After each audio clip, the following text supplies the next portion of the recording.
Bonjour et bienvenue à cette émission spéciale Octobre Rose. Le mois d'octobre, c'est l'occasion de sensibiliser autour du cancer du sein, une maladie qui touche une femme sur 8 au cours de sa vie. Mais au-delà de cette prévention, cette sensibilisation, c'est aussi l'occasion de découvrir l'histoire de femmes, de leur force, de leur courage, mais aussi de solidarité. Aujourd'hui, on va mettre en lumière la force de deux femmes que je vais vous présenter et on va voir que derrière la maladie, il y a plein de belles choses qu'on peut en retirer et qu'elles vont nous partager. Deux femmes, deux parcours différents, mais une même envie, se battre, renaître, aller de l'avant, montrer qu'on peut avancer, se relever et continuer à sourire même dans l'épreuve. Parce que parler d'Octobre Rose, c'est avant tout célébrer les femmes, la vie, l'énergie et la puissance des femmes. Chez Maison Captain, nous croyons que chaque femme porte en elle une force et que si elle croit en elle, elle peut se relever des plus grands défis. On va rencontrer deux femmes qui ont vécu des moments très difficiles, mais qui vont nous inspirer. Je suis ravie de pouvoir accueillir Imane et Amélie parce que c'est deux femmes qui m'ont beaucoup touchée quand je les ai vues raconter leur histoire ou vivre leur histoire. Elles ont été vraiment touchante et j'ai trouvé qu'il y avait de la lumière dans cette difficulté. Donc elles vont se présenter puis on va échanger, on va vous faire venir dans notre intimité, dans cette discussion qui j'espère va pouvoir apporter à de nombreuses femmes. Merci les filles de nous partager que derrière la maladie, il y a aussi de la beauté, qu'il y a de la sororité et qu'il y a la puissance des femmes. Merci de ce cadeau que vous faites, parce que c'est pas forcément évident de se livrer. Et vraiment, si ça n'impacte ne serait-ce qu'une femme, ça donne du courage à une femme, ce qu'on fait aujourd'hui, ça sera c'est l'idée. Ouais, réussi.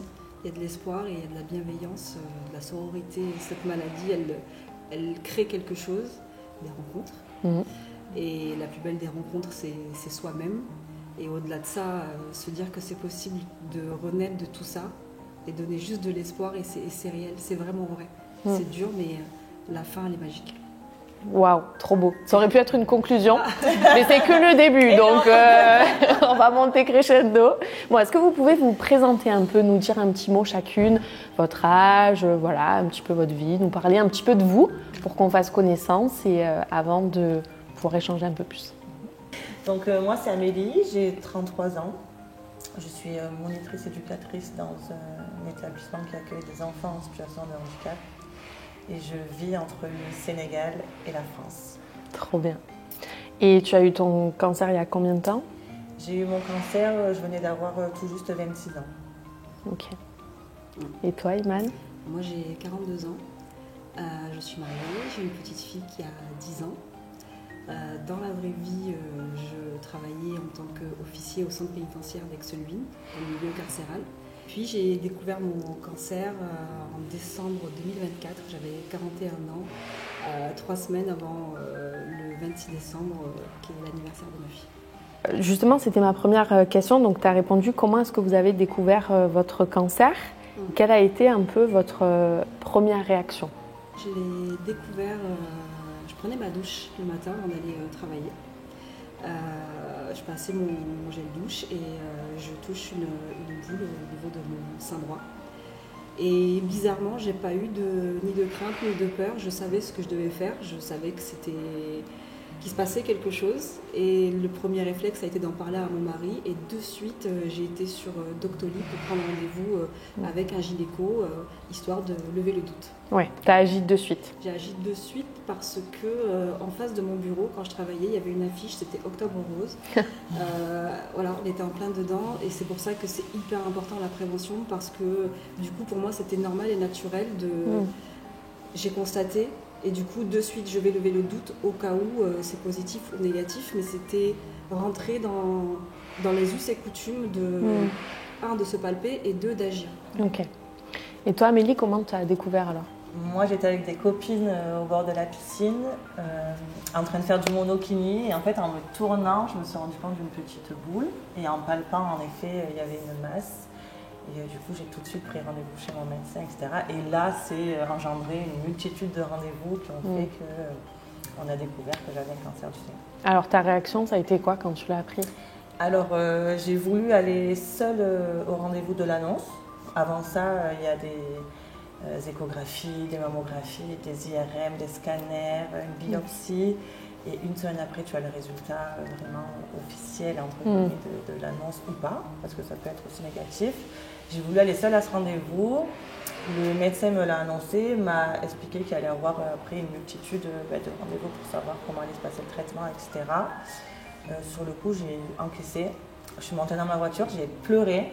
J'ai appelé mon ex-copain de l'époque, mes parents. Je leur ai dit que j'avais un cancer, que le traitement allait du coup être long, que le chemin allait être long, mais que c'était parti et que personne n'allait baisser les bras et que surtout, je n'allais pas mourir. Bravo. Déjà de la force dès le début. Et toi, Iman, ta réaction? Alors moi, j'ai géré ça comme un dossier professionnel. J'ai compris par la suite que j'étais dans un déni avec un grand D.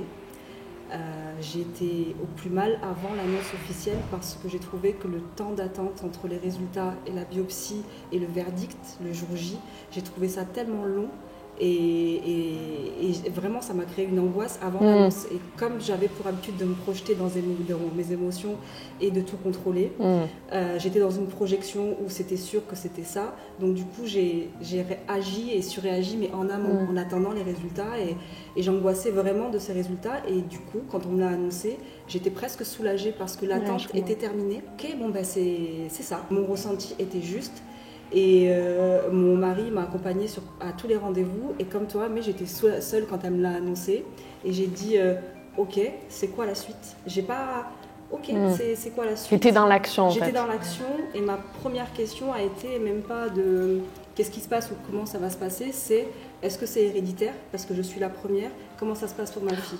Et ouais. Ça a été la première question parce que je me disais que j'allais devoir lui annoncer et que quelque part ce mot il est fort et j'allais un peu lui briser son enfance et son innocence et en plus son anniversaire arrivait très vite. Et ma seule requête ça a été est-ce qu'on peut commencer les soins après le 26 décembre. Et du coup ils ont été adorables dans l'accompagnement et j'ai pu faire tous les pré-soins avant que ça commence, avant le 26 décembre et du coup j'ai commencé ma chimio en janvier. Donc ils m'ont laissé cette parenthèse pour elle en fait. Tu sais, je pense que dans son enfance, avoir l'exemple de courage de sa maman qui affronte ça, c'est pas lui briser, au contraire. C'est quand on voit sa maman se battre.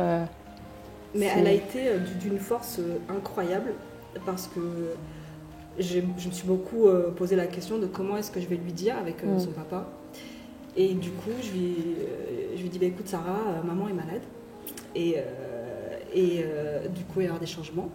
Et en fait, je lui ai dit, mais donne-moi ta main et je lui ai fait toucher mon sein. Elle m'a dit, mais il y a une boule.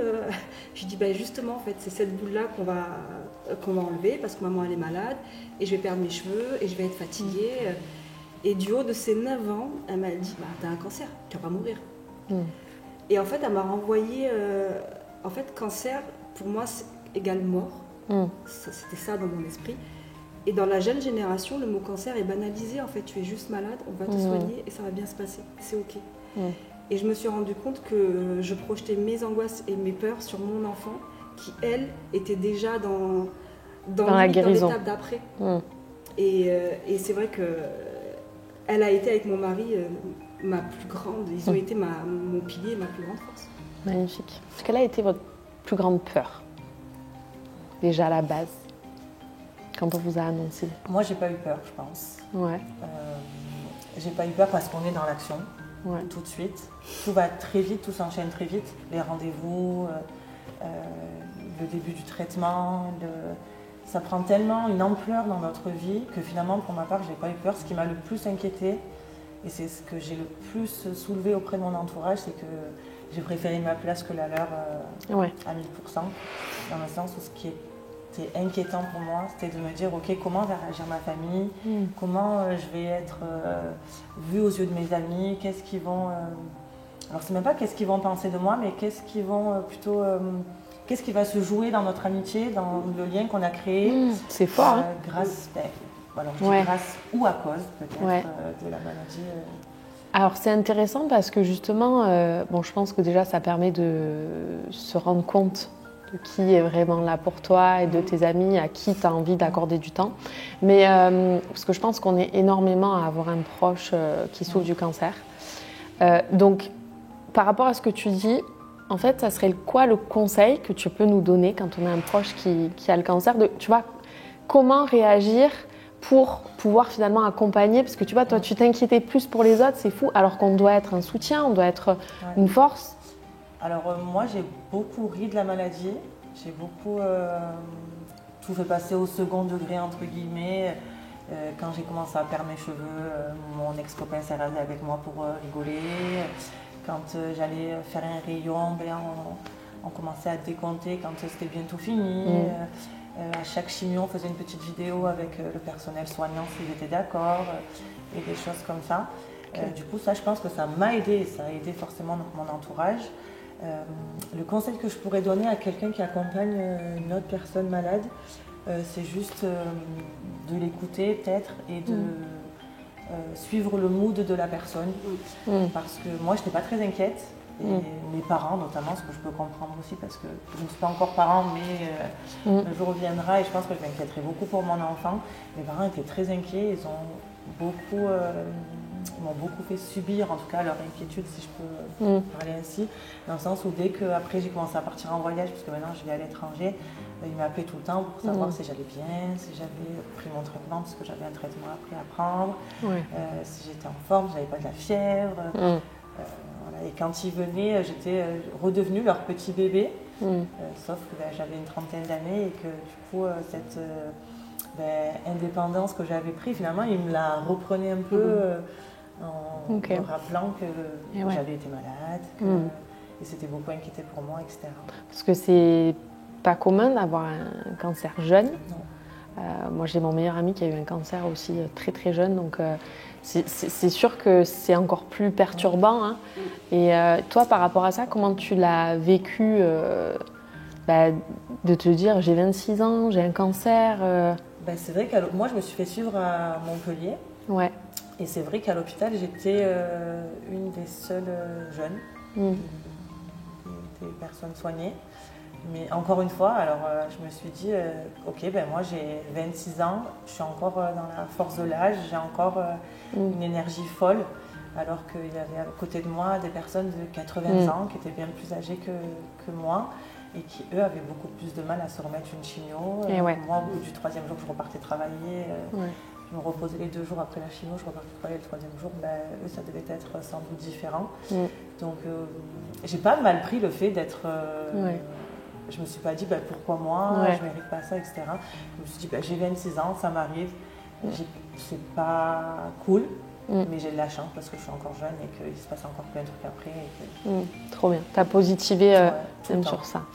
Et donc, qu'est-ce qui t'a donné du courage, le plus de courage dans cette épreuve, dans la maladie ? Je dirais mon entourage, forcément, je pense qu'on dit, tu diras ça aussi, on dit tout ça, je pense qu'on était bien entourés. Et il y a aussi le fait que tout le monde s'est adapté à la maladie, puisque j'étais encore en études à ce moment-là. C'était ma dernière année, il me restait 6 mois.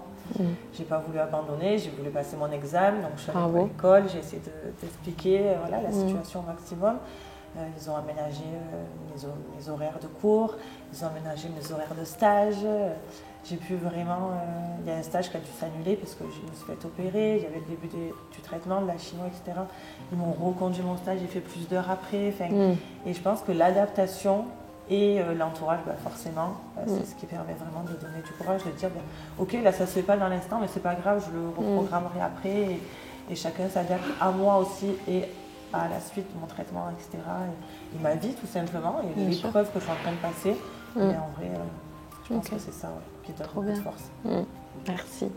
Et toi, Iman, alors ta plus grande peur et ce qui t'a donné le plus de courage, même si tu nous l'as un peu dit. Ça reste ma famille et mes amis, du coup, l'entourage. Mais au-delà de ça, moi, ce que j'ai apprécié, c'est qu'on a respecté mes silences et respecté le fait que je veuille m'isoler parce que je ne voulais pas de pitié. Et j'avais peur du regard des autres. Celle que j'étais avant n'existait plus. Et ça, je l'ai compris après la 2e chimio, quand c'est devenu physique. Quand j'ai perdu mes cheveux. Et d'ailleurs, ça fait mal quand on perd ses cheveux. Il paraît, Ça fait très mal. les sourcils et la fatigue extrême.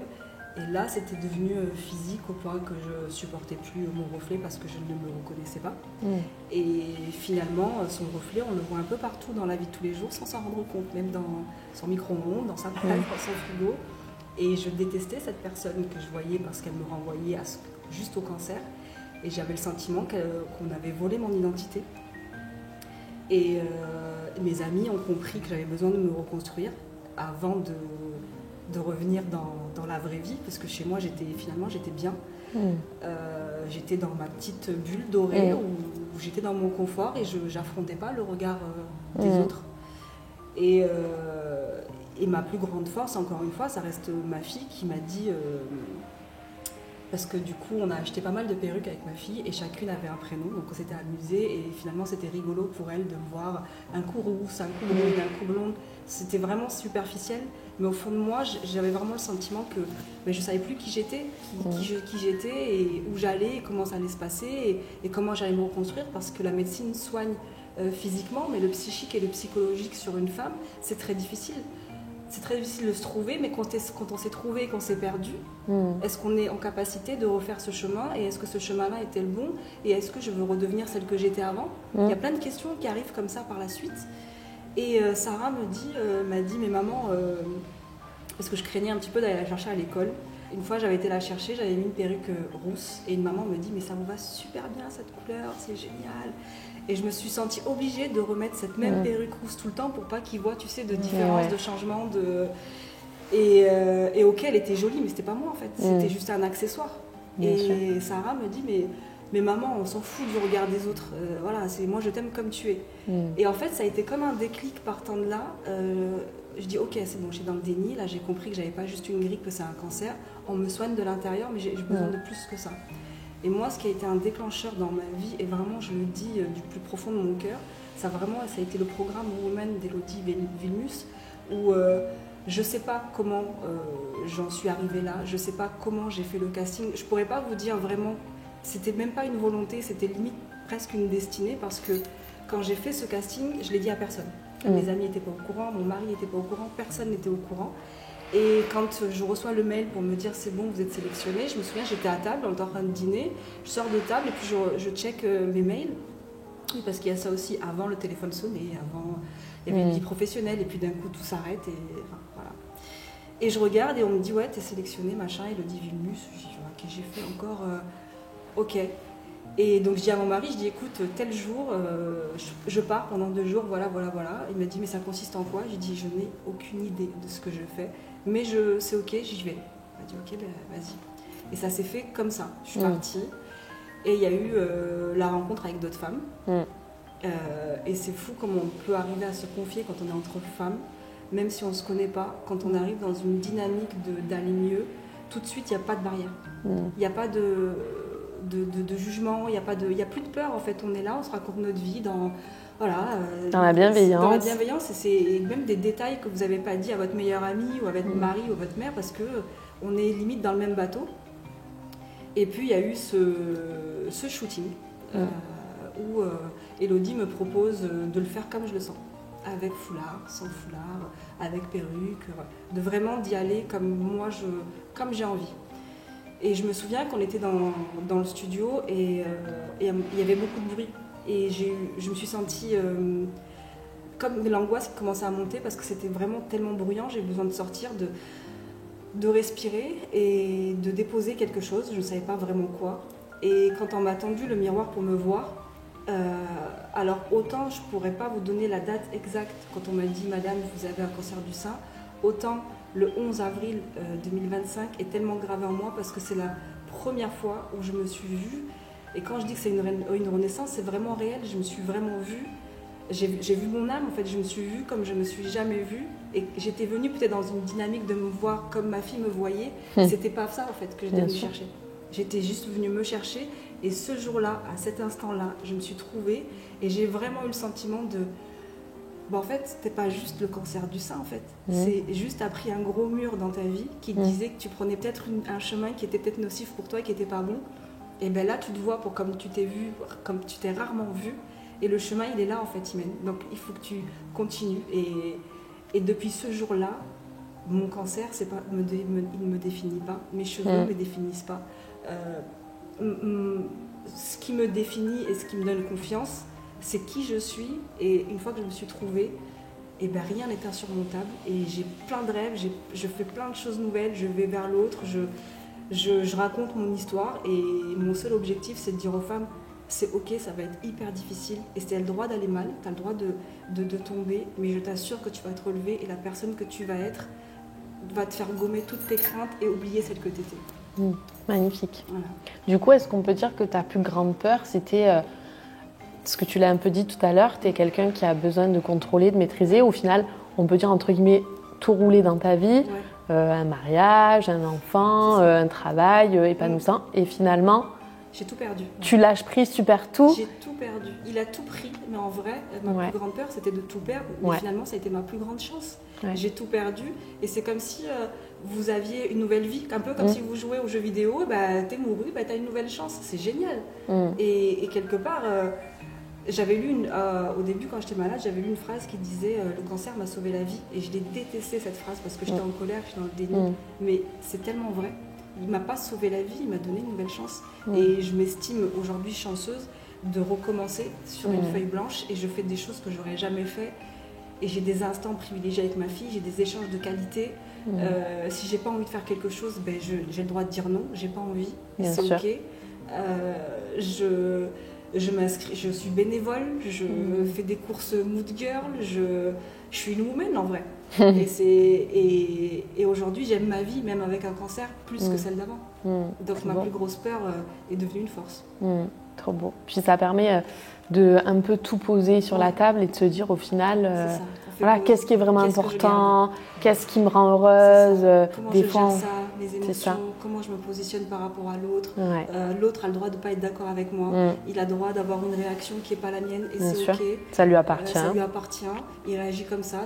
J'aurais pas fait comme ça, mais c'est pas mon histoire. Bien sûr, voilà, c'est ça.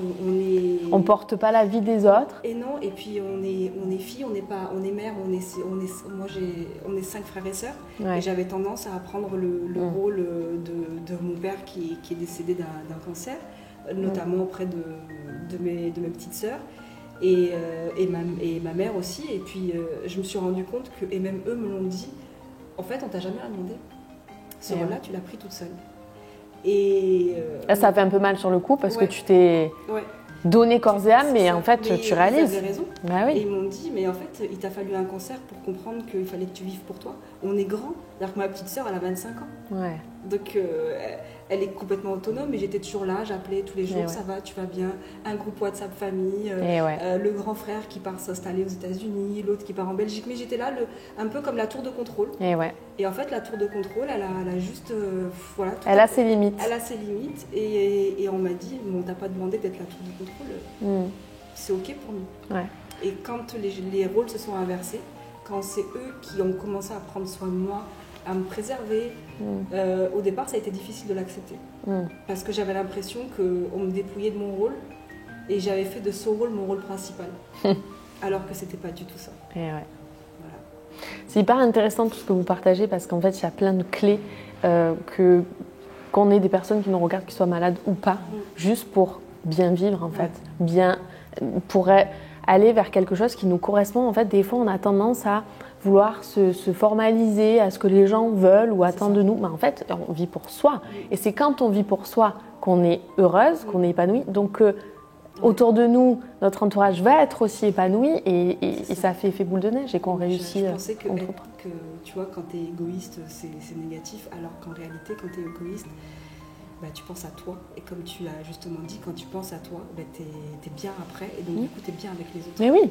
Et puis, pour donner aux autres, il faut penser à soi. Après, il faut trouver le juste équilibre.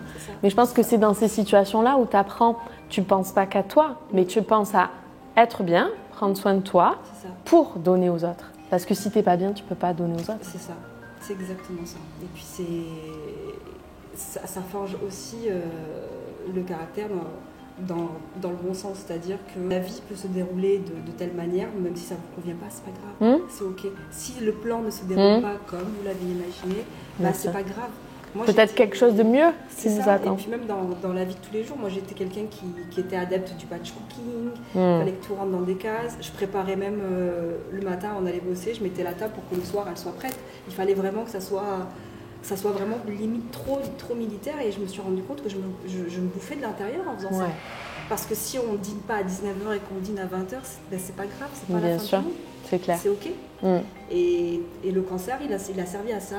Ça je jette, ça je jette, ça je garde, ça j'en veux plus. Ça je le veux, mais je veux pas comme ça. Voilà. Et petit à petit, je me suis forgée et je me forge encore. Et il y a des fois où il y a quelques rechutes, et c'est ok qu'il y ait des rechutes, parce qu'on n'est pas on n'est pas parfait, on n'est pas des robots, en fait. surhumains. On a le droit d'aller mal et de l'accepter. Et je me suis rendu compte que plus tôt j'acceptais d'aller mal, ça durait moins longtemps. Ok, super. Tu nous as parlé du 11 avril, donc je pense que c'est là où tu t'es sentie forte et belle. Et toi, Mélie, est-ce qu'il y a dans la maladie un moment où tu t'es sentie forte, belle? Belle, pas spécialement, plus ou moins que d'habitude. Par contre, forte, oui. En fait, tout le long de l'annonce, de la maladie, du traitement, etc. Et même maintenant, en fait, ça a révélé, il y avait des qualités que je connaissais de moi, mais ça a révélé la personne que je suis. En fait, je pense que moi, je dirais pas que le cancer m'a appris quoi que ce soit. Il m'a rien pris du tout. Il m'a juste appris. En fait. Et c'est ça qui est beau. C'est ce que j'aime et ce que j'avais un peu perçu, c'est qu'en fait, vous avez deux histoires complètement différentes. Et en fait, ça montre qu'on est toutes des femmes différentes. Chacune a ses forces, a ses faiblesses, a ses compétences, a ses talents, a ses qualités. Et en fait, c'est beau de voir qu'on peut toutes vivre quelque chose, mais de manière différente. Il faut l'accepter. Et je pense que vraiment, encore une fois, par rapport à ce qu'on disait tout à l'heure, quand on a un proche qui vit la maladie, il ne faut pas se dire « oui, mais mon ami l'a vécu comme ça » ou « oui, mais moi, je le vivrai comme ça ». Non, ok. Comment toi, tu le vis ? Comment tu veux qu'on le vive? Et en fait, c'est juste s'intéresser vraiment à la personne, peu importe quelle maladie, peu importe quelle souffrance elle vit dans sa vie. C'est vraiment accepter qu'on est tous différents et qu'on vive les choses différemment. Et ce qui compte, c'est que ça nous convienne à nous. Quoi. Il n'y a pas de réaction type. Non, bien sûr. Après, je pense que pour les proches, c'est plus difficile. Encore une fois, plus difficile de comprendre ça et d'accepter ça que pour nous. Et c'est pour ça que c'est bien d'en parler, je pense. Parce qu'on parle souvent des personnes qui sont malades, mais on ne parle pas des accompagnants qui sont, vous l'avez dit, essentiels. Mais il y a un vrai travail aussi à faire. Déjà, je pense d'acceptation quand on a un proche qui est malade. Et voilà, de se dire, il ne faut pas que je le vive comme moi, je veux le vivre.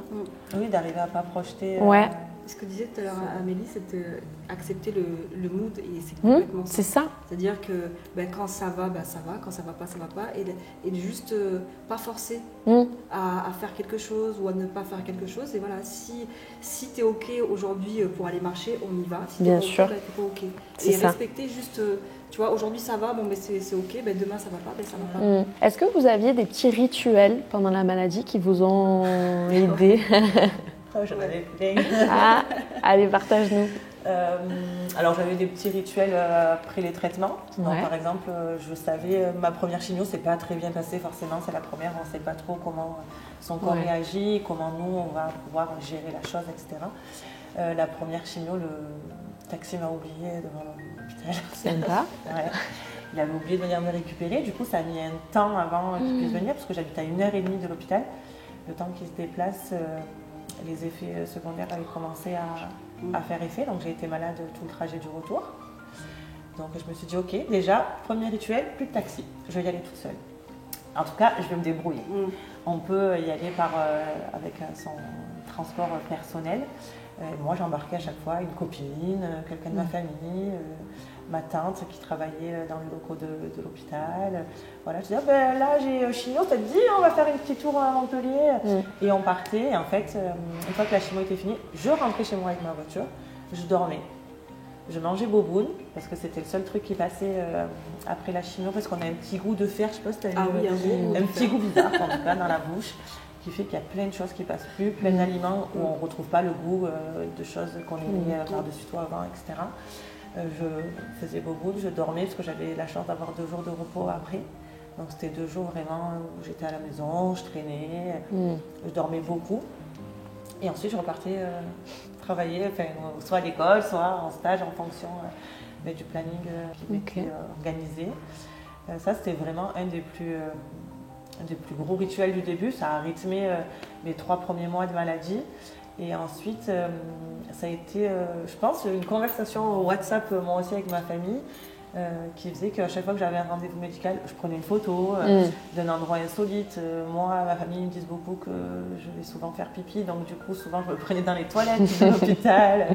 Voilà. Et en fait, je pense que ça a été tout ça qui a fait que ça a été des petits rituels rigoureux. C'est réconfortant, en fait, c'est rassurant. En fait, de se dire, je partage ça avec ma famille sur le réseau de WhatsApp, et à côté de ça, tout le monde rigolait parce que finalement ça faisait partie de moi aussi d'être, j'ai pas spécialement changé, je me suis plus affirmée dans ma personnalité. Je pense que dans les rituels, ça a été plus de tout jouer sur le ton de la rigolade, c'est pas grave, ça va passer, on est tous ensemble dans tous les cas, et c'est juste une mauvaise passe, pas une mauvaise expérience, mais une mauvaise passe à laisser glisser. Bien sûr. Ces rituels, une fois que le déni était passé, et que le chemin avait été fait et que j'ai accepté ce nouveau corps, parce que le corps change aussi, moi je dansais dans l'ascenseur de la clinique avant chaque chimio, et je continue de le faire pour l'hormonothérapie.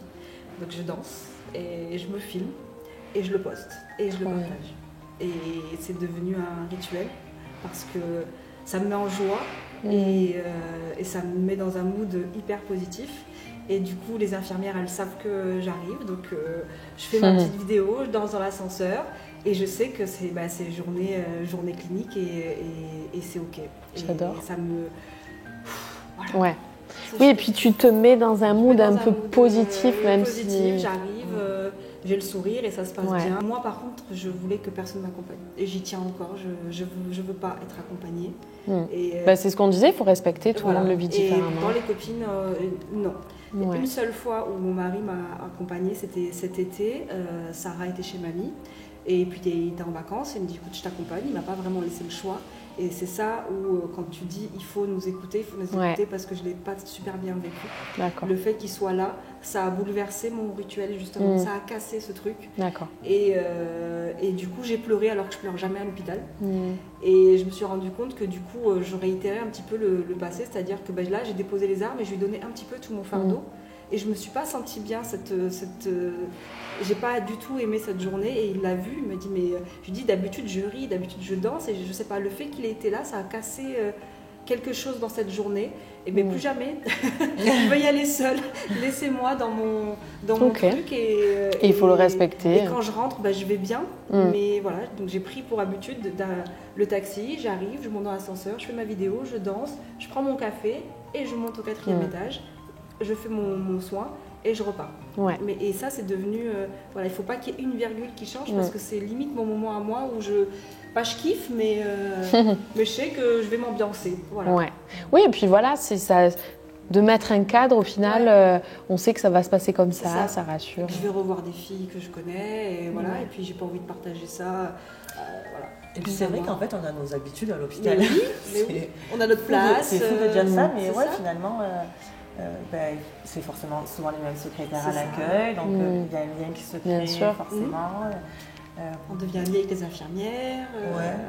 Il y a quelque chose qui se crée en effet, mais pas que. À l'hôpital, là on parle, je pense, des rendez-vous médicaux, mais moi j'avais des rituels aussi quand je me faisais opérer, parce que je me suis fait opérer plusieurs fois pendant ce traitement. Ça a duré combien de temps, toi, du coup ? Moi, c'était très rapide. Je l'ai découvert en fin août 2018, et mai 2019, c'était fini. Enfin, c'était fini. C'était, en tout cas, tout le traitement était passé, les chimios et les rayons, les opérations. Et après, il y avait une continuité, puisque pendant 5 ans, on est quand même très, très suivi. Et ensuite, ça s'élargit un petit peu au fil du temps. Quel rôle a joué le fait alors tu en as un peu parlé, de s'entourer de femmes, justement, est-ce que ça a été quelque chose d'important ? Est-ce que vous êtes entouré de femmes qui vivaient la même chose que vous ? Ou voilà, comment ce côté sororité, est-ce que ça a joué un rôle important et comment ? Oui. Moi, il n'y a personne de mon entourage qui a eu un cancer du sein. J'ai fait aussi des tests héréditaires, tout ça. pour savoir. Et en fait, il n'y avait rien de tout ça. C'était moi et puis c'est tout. Quand j'ai fait la biopsie, qu'il y avait la semaine de délai entre la biopsie et le résultat, j'ai déjà annoncé à mes meilleurs amis que potentiellement j'étais atteinte d'un cancer du sein. Et puis une fois qu'il y a eu la révélation, on a fait une soirée tout ensemble où les filles m'ont offert quelque chose d'elles. C'est beau! Ça me met des frissons. Ouais, c'était incroyable. On a mangé Boboon. C'était pendant tout le traitement, je pense que ça a été mon repas préféré. Elles m'ont offert des baguettes qu'une personne avait fait. Une qui est danseuse professionnelle m'a fait une chorégraphie ce soir-là. Trop beau. Une de mes meilleures amies, Elodie, m'a fait un discours. Et à la fin de son discours, elle m'a dit qu'elle aurait aimé être comme moi à son âge. Ce qui m'a beaucoup touchée puisqu'elle a 10 ans de plus que moi et qu'elle a une vie très chargée et pleine de jolis projets. Certaines m'ont offert un petit livre pour pouvoir raconter mon histoire à l'intérieur. Et en fait, je pense que d'être en effet entourée de femmes, mais entourée surtout de ses proches femmes, je pense que ça donne énormément de force et de dire que oui, en fait, on a créé un vrai entourage qui est présent pour nous. Souvent dans les bons moments forcément, mais aussi on le dans voit, les moins bons et dans les moins bons du coup. Ouais, les amis c'est fait pour ça. Hein. Ouais. Trop bien.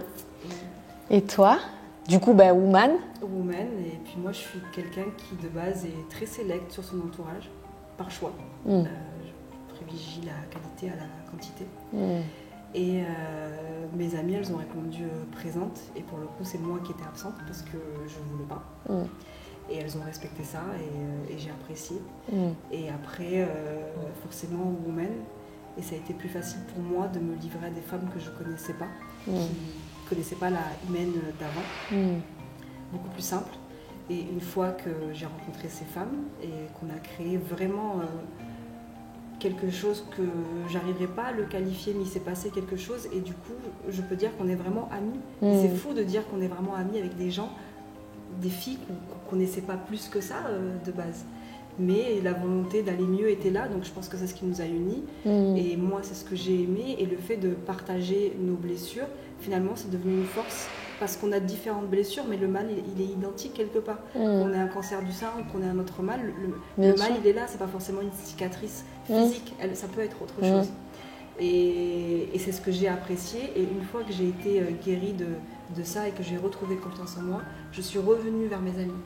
Et elles m'ont dit qu'il y avait quelque chose qui s'était passé, que j'étais différente. Et elles l'ont accepté. Elles l'ont accepté. Et elles ont aussi accepté le fait que je ne veuille pas forcément tout partager avec elles.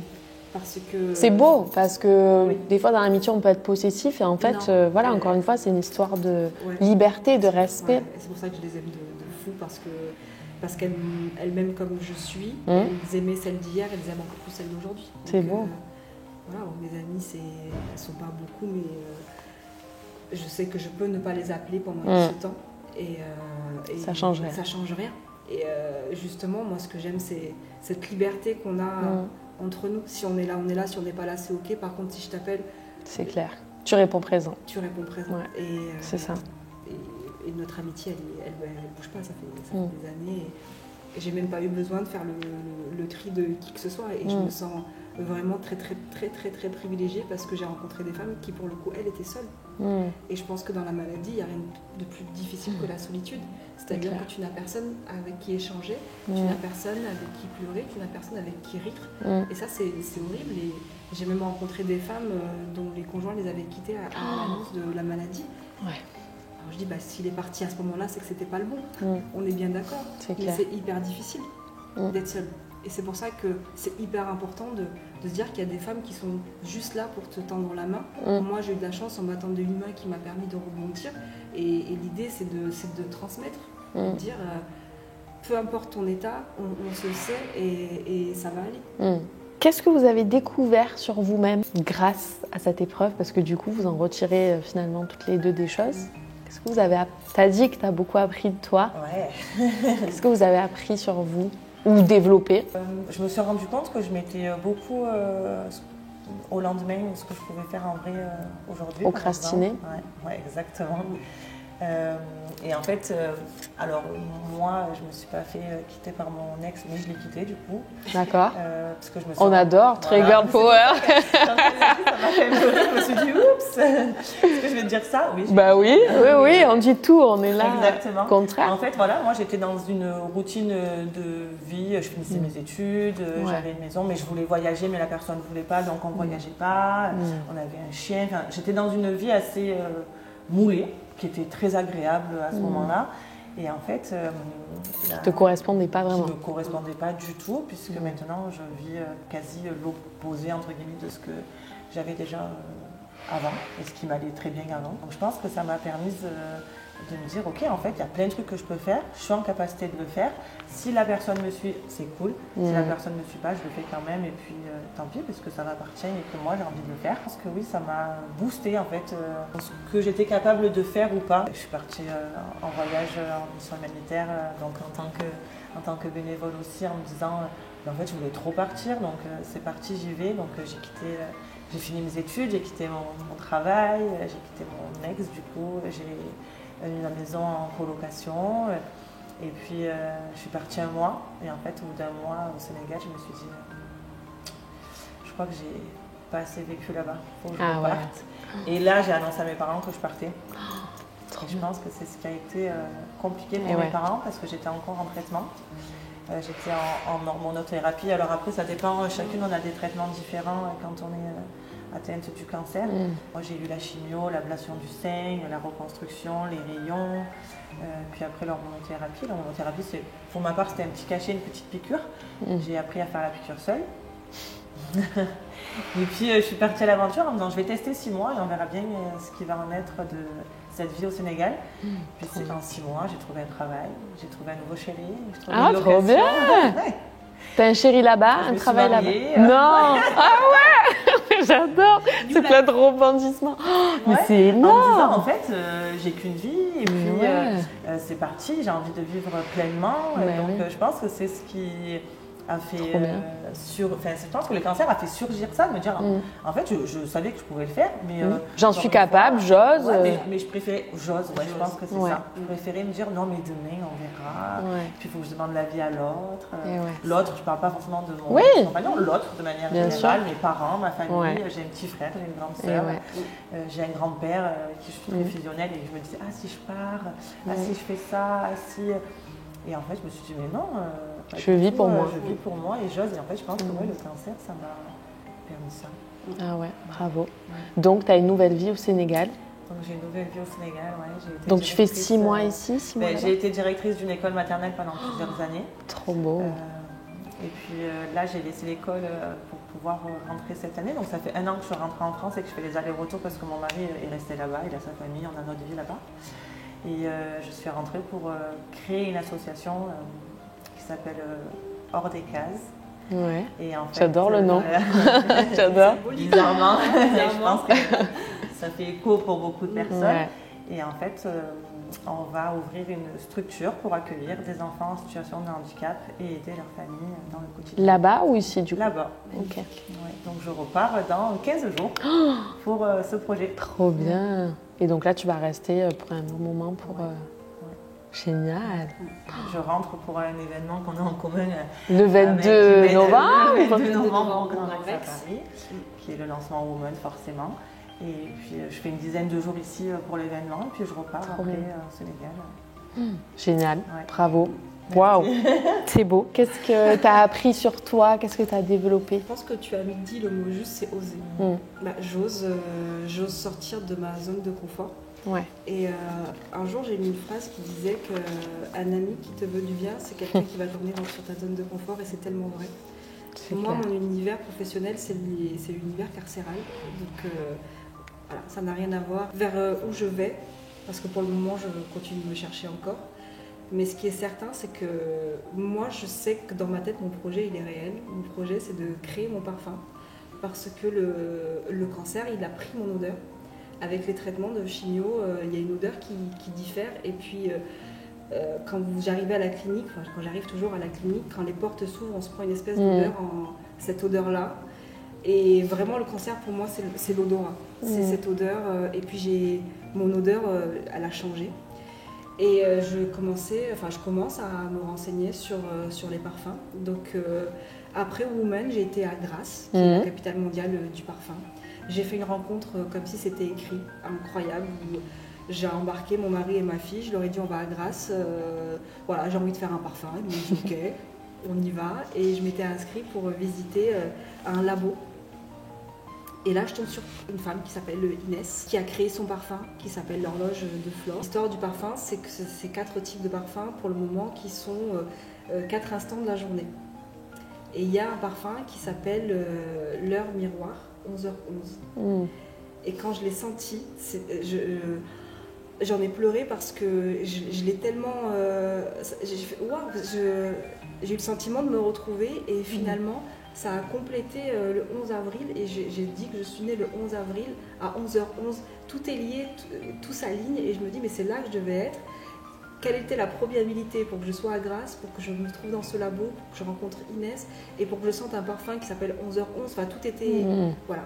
Donc j'en parle avec Hélène. C'est un grand né et je sais que je vais le faire. Je ne sais pas quand, je ne sais pas comment, je ne sais pas... Mais je sais que... Voilà. Ça va le faire. J'ose être bénévole. J'ai été bénévole le week-end dernier pour la course Montpellier. C'est la première fois de ma vie que je suis bénévole. Tu l'as faite aussi la course, non ? Je l'ai faite. J'ai pas fait tous les obstacles, mais j'ai fait quelques obstacles et j'ai marché tout le long. Je fais des rencontres incroyables et j'ose. C'est surtout que je n'attends plus après personne. J'ai envie de faire un truc, je m'inscris, j'y vais. Il se passe ce qui se passe. Qui veut venir vient, qui veut pas venir vient pas, mais c'est complètement ok. Ouais. Et c'est ça que ça m'a amené. C'est un nouveau chemin où je n'attends plus personne et je vais vers des choses que j'aurais jamais faites avant et on verra ce qui se passe. C'est trop beau parce qu'en fait, on est parti de votre histoire, de la maladie, parce qu'on est là pour parler d'Octobre Rose, et au final, on parle de projet, de vie, de présent, de futur, Enfin, je trouve que c'est magnifique parce que ça donne un espoir. Peut-être qu'il y a des femmes qui sont en train de vivre les moments difficiles que vous avez vécus. En fait, ça donne tellement un espoir de se dire, mais oui, il y a une vie après et qui peut être même encore plus incroyable parce que finalement, on s'offre de la vivre pleinement, quoi. Donc c'est beau. Franchement, bravo à vous. Alors, quel message vous voudriez donner justement aux femmes qui vivent cette épreuve en ce moment ? Un mot, un message, un conseil C'est dur de conseiller quelqu'un qui est dans la maladie parce que déjà on vit très différemment en fonction. Mais aussi parce que, alors moi je ne l'ai pas trop entendu, je ne sais pas pour toi Imen, mais moi quelqu'un qui va me dire non mais t'inquiète ça va aller, ça va me saouler. Ah ouais. Ah non mais c'est clair. J'ai pas envie d'entendre ça en fait. Bien sûr. J'ai juste envie qu'on me dise ça va être une galère, mais tu vas t'en sortir, tu es entourée. Mais ça peut être ça le message. C'est pas forcément dire que ça va aller. Je pense que ça va être ça. Puisque il n'y a pas longtemps, j'ai aidé 2 jeunes filles, pareil, assez jeunes aussi, à la trentaine, atteintes d'un cancer, qui, par le biais d'une cousine qui fait des ongles, une mère qui fait de la couture, voilà, elles se sont mis en lien avec moi, je ne sais comment. Et en fait, je ne leur ai pas du tout dit les filles, ça va aller, vous inquiétez pas, etc. Mais j'ai vraiment formulé le fait de ok, on va parler de nos expériences. Moi, je l'ai vécu comme ça, mais tu vas peut-être pas le vivre comme ça. En vrai, tu vas galérer, c'est sûr. Tu vas pleurer, il va y avoir des moments où tu vas avoir envie de tout balancer. Mais en vrai, après, c'est trop chouette. C'est beau. Message d'espoir. Ouais. Et le recul sur toute cette expérience, est ouf. Moi, je dis que c'est une de mes plus belles expériences de vie. Bravo. Que dire après ça C'est clair. Je leur dirais simplement accepte d'aller mal pour aller mieux après. Juste accepte d'aller vraiment mal, mais vraiment très très mal. Et ne fuis pas ce que tu ressens. Parce que tu as besoin de cette souffrance-là, de ce mal-être-là, pour aller vers ton mieux et vers la meilleure version de toi-même. Complètement. Et on a envie de vous dire aussi à toutes les femmes qui nous regardent, prenez soin de vous. Prenez soin de votre corps, prenez soin de votre tête. Prenez du temps pour vous, parce qu'en tant que femme, on a des vies à 1000 à l'heure. On a plein de rôles qu'on adore, mais il faut s'aménager du temps. Il faut s'écouter, il faut faire de la prévention aujourd'hui, ça va tellement vite, notre corps, la vie va tellement vite. Voilà, vraiment prendre ce temps pour soi. Merci infiniment pour ce cadeau, de nous avoir montré que derrière la maladie, il y a de la beauté, il y a de la force, il y a du courage, il y a de la sororité. C'était magnifique et j'ai un petit cadeau pour vous. J'ai voulu, pour vous remercier, vous offrir une petite fleur symbolique qui, je trouvais, vous allait à merveille. Et après ce moment partagé avec vous, et vraiment merci pour ce cadeau. Et puis je me sens très chanceuse d'avoir pu échanger avec vous et surtout de le transmettre à toutes les femmes. Mais vous êtes des femmes solaires. Et la maladie n'a pas éteint votre lumière, au contraire. Je pense qu'elle l'a fait encore plus briller. Donc, un soleil pour vous. Merci beaucoup. Merci à toi. Merci beaucoup. Franchement, merci pour tout. Et puis continuez juste comme vous êtes. Vous êtes incroyable. Vous pouvez être fiers de vous. Merci. Merci.